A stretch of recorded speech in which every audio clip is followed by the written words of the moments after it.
सोचिए, एक homicide detective की एक रात असल में कैसी होती होगी। तो आज हम माइकल कॉनोली की द लेट शो के जरिए यही देखने वाले हैं कि असल में एक डिटेक्टिव की जिंदगी पर्दे पर दिखने वाली जिंदगी से कितनी अलग और कितनी ज्यादा मुश्किल होती है। जैसा कि एलएपीडी के डिटेक्टिव जॉन जेनकिंस कहते हैं, किसी ने ये नहीं कहा कि कुछ भी निष्पक्ष होगा, जो है सो है। और बस यही एक लाइन इस काम की पूरी हकीकत बयां कर देती है। देखिए, ये कोई ग्लैमरस फिल्मी कहानी बिल्कुल नहीं है। ये पुलिस के काम की असली अनफिल्टर्ड दुनिया है। तो चलिए कहानी की शुरुआत करते हैं। डिटेक्टिव बैलर्ड और जेंकिंस अपनी शिफ्ट पर हैं और उनकी रात की पहली कॉल आती है। पर यह वो कॉल नहीं है जो लोग अक्सर सोचते हैं। कोई हाई स्टेक्स शूट आउट नहीं, उससे तो ये कोसों दूर है। देखिए, हम सब ने फिल्मों में देखा है ना, हॉलीवुड का पुलिस वाला हमेशा कार चेज में 1 घंटे में केस सॉल्व, नियमों की धज्जियां उड़ाते हुए। लेकिन असलियत बिल्कुल अलग।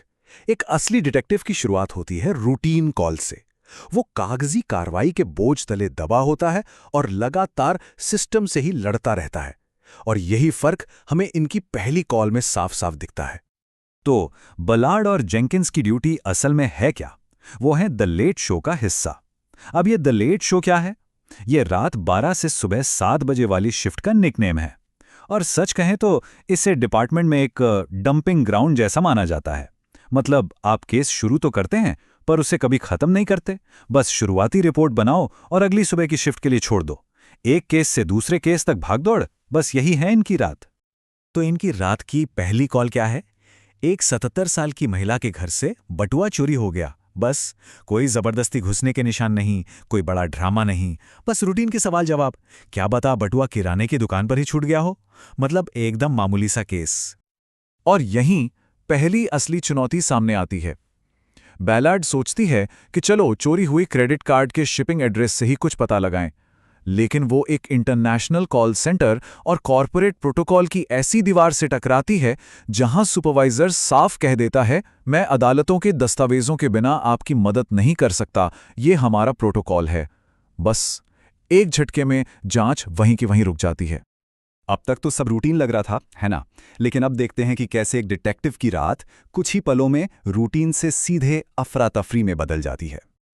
जरा इस टाइमलाइन पर नजर डालिए। रात के 12 बजे वो एक मामूली चोरी की कॉल पर हैं। 41 मिनट बाद उन्हें एक बेहद क्रूर हमले के शिकार के लिए हॉस्पिटल भेजा जाता है। और उसके ठीक आधे घंटे बाद, यानी रात के 1:17 पर, एक नाइट क्लब में मास शूटिंग की खबर आती है, जहां 4 लोगों की मौत हो चुकी है। 1 घंटे से भी कम समय में सब कुछ बदल गया। मतलब सोच कर देखिए, 90 मिनट से भी कम समय में 3 बिल्कुल अलग, बड़े और गंभीर मामले। यही है एक डिटेक्टिव की असली जिंदगी। किसी एक केस पर फोकस करने का तो सवाल ही पैदा नहीं होता। चलिए अब उस नाइट क्लब शूटिंग वाले सीन पर चलते हैं, क्योंकि इसे समझना मतलब ये समझना कि एक बड़े क्राइम सीन को संभालना असल में कितना बड़ा और पेचीदा काम है, ये किसी 3 रिंग सर्कस से कम नहीं होता। इतनी अफरा तफरी के बीच भी एक प्रॉपर प्रोटोकॉल होता है। सबसे पहला काम, सीन को सिक्योर करो, मतलब एक घेरा बनाओ और हर आने जाने वाले पर कंट्रोल रखो। दूसरा, जितने भी गवाह हैं उन्हें रोको, किसी को भी इंटरव्यू से पहले जाने नहीं देना है। फिर अलग अलग स्पेशलिस्ट यूनिट्स को बुलाया जाता है और आखिर में एक कमांड पोस्ट बनाया जाता है ताकि पूरे ऑपरेशन को एक जगह से कोऑर्डिनेट किया जा सके। ये सब उस अफरा तफरी को कंट्रोल करने का तरीका है। और जैसा मैंने कहा, ये कोई 1-2 लोगों का काम नहीं है, यहाँ एक पूरी टीम होती है। सबसे पहले पेट्रोल ऑफिसर्स पहुंचते हैं और एरिया सिक्योर करते हैं। फिर आते हैं होमिसाइड डिटेक्टिव्स जो जांच को लीड करते हैं। उनके साथ होती है फोरेंसिक्स टीम जो एक एक सबूत इकट्ठा करती है। कोरोनर की टीम मृतकों की जांच के लिए होती है। और तो और एक आर्किटेक्चरल यूनिट भी होती है जो पूरे क्राइम सीन का 3D मॉडल तैयार करती है। ये सब लोग मिलकर काम करते हैं। अब तक हमने क्राइम सीन की बात की, लेकिन एक डिटेक्टिव की असली लड़ाई सिर्फ अपराधियों से नहीं होती, उसकी लड़ाई सिस्टम के अंदर भी चलती है। चलिए अब उन अनदेखी बाधाओं पर नजर डालते हैं, यानी डिपार्टमेंट की पॉलिटिक्स और नौकरशाही।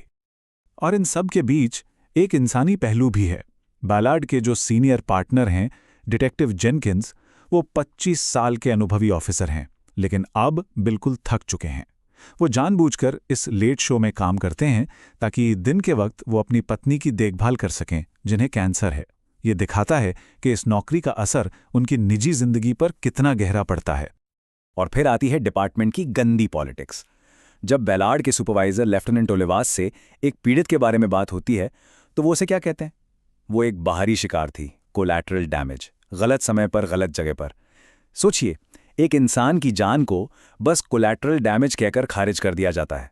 ये दिखाता है कि सिस्टम अंदर से कितना ठंडा और असंवेदनशील हो सकता है। तो सवाल उठता है कि बैलार्ड इस लेट शो में कर क्या रही है? वो यहां है क्योंकि उसने इसी लेफ्टिनेंट ओलिवास के खिलाफ एक शिकायत दर्ज की थी, और ये शिफ्ट उसकी सजा है, एक तरह की पनिशमेंट पोस्टिंग। ये एक कड़वा सच है कि कैसे डिपार्टमेंट के अंदर की पॉलिटिक्स एक अच्छे डिटेक्टिव के करियर को पटरी से उतार सकती है। लेकिन इन सब चुनौतियों के बावजूद जांच तो करनी है, तो चलिए वापस उस हमले वाले केस पर चलते हैं और देखते हैं कि कैसे एक डिटेक्टिव बिल्कुल जीरो से शुरू करके एक लीड तक पहुंचता है। जो हमले की शिकार है, रमोना रेमन, वो मुश्किल से ही होश में हैं। सर्जरी के बाद वो कोमा में हैं, लेकिन जाने से पहले वो एक अजीब सा रहस्यमयी सुराग देती है। द अपसाइड डाउन हाउस, उल्टा घर। अब इसका क्या मतलब हो सकता है? ये पहेली का पहला टुकड़ा है। तो अभी तक डिटेक्टिव्स के पास क्या है? पीड़ित का नाम, जो बाद में पता चलता है कि राउन गुटरेज है। चोटें बताती हैं कि उसे पीतल के पोरों से पीटा गया और बेरहमी से काटा गया। कलाइयों पर निशान है, मतलब उसे घंटों तक बंदी बनाकर रखा गया था। और वो एक सुराग, उल्टा घर। बस इन्हीं बिखरे हुए टुकड़ों को जोड़कर केस की शुरुआत होती है। और यही कहानी में एक अहम मोड़ आता है। प्रोटोकॉल के हिसाब से बैलार्ड को एक केस सुबह की शिफ्ट को सौंप देना चाहिए, लेकिन उसे पता है कि अगर उसने ऐसा किया तो ये केस फाइलों के ढेर में कहीं गुम हो जाएगा, और इसलिए वो सिस्टम के खिलाफ जाने का फैसला करती है। वो इस केस को अपने पास रखना चाहती है क्योंकि वो उस पीड़ित के लिए न्याय चाहती है। और यही बात हमें कहानी के सबसे बड़े सवाल पर ले आती है। जब सिस्टम पर काम का इतना बोझ हो, जब हर कदम पर पॉलिटिक्स और नौकरशाही रास्ते में आए, तो उन भूले बिसरे पीड़ितों के लिए कौन बोलता है? उनकी आवाज कौन बनता है? ये एक ऐसा सवाल है जो इस एक रात की कहानी खत्म होने के बाद भी हमारे जहन में गूंजता रहता है।